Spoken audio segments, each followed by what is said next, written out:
All right, so there it is. We have made 3 different little ornaments. Now, if you make yours a little bit larger, it's going to be a little bit easier, and I would recommend that you make it a little bit bigger than I've made mine. This puzzle, when we picked it out on the internet, we didn't know that that didn't hold in there.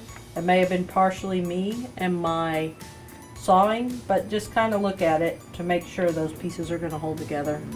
After this, you can sand the edges off. If you want to paint it, you can paint it, or you can just put a varnish on it.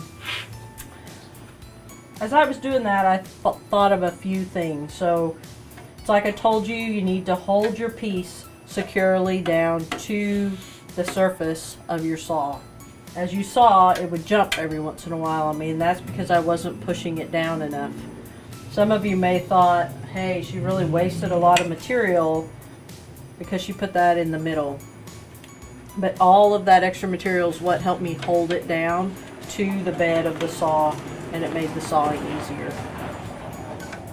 The knob up here at the top, this is going to be your speed control. It's going to make it go, on this particular model, it's going to make it go faster or slower. Slower is going to allow you to make those turns a little bit slower as you're practicing. Faster is going to make a smoother cut. It kind of depends on the wood too. You can get to a wood that maybe you can get too fast. This is the tension on the blade, and you probably saw me each time on this particular piece that I put the saw blade back in, I plucked it. You're going to want it to sound like pretty high note, and it needs to have high tension on it.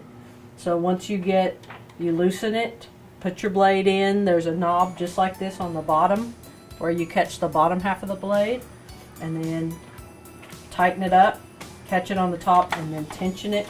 So if I do it now, there's no ting. If I tightened it up correctly, you hear that really high-pitched noise. So those are some things that you'll need to know, and this is the tensioning knob. This device is used to help get the dust out of the way, because it'll get where you can't see your line. And then always have a lot of light. I've got a couple of different light sources here, so keep that in mind. And like I said, once again, if you make it just a little bit bigger, it's going to be easier. I would also recommend that you take some scrap wood and just practice straight lines and zigzags before you actually start working on your project.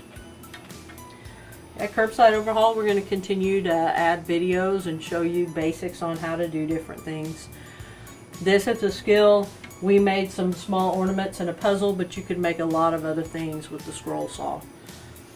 What we would like for you to do, if you don't mind, is just start following us. We have a Facebook page, a YouTube page where we're going to post more videos. We're on Instagram and Pinterest. Stop by and you'll see the links to those. We'd love to have you visit us more, and if there's something in particular that you're wanting to know how to do, drop us a note and we will be glad to make a video for that. Thank you very much for your time. Again, this is Shelley at Curbside Overhaul.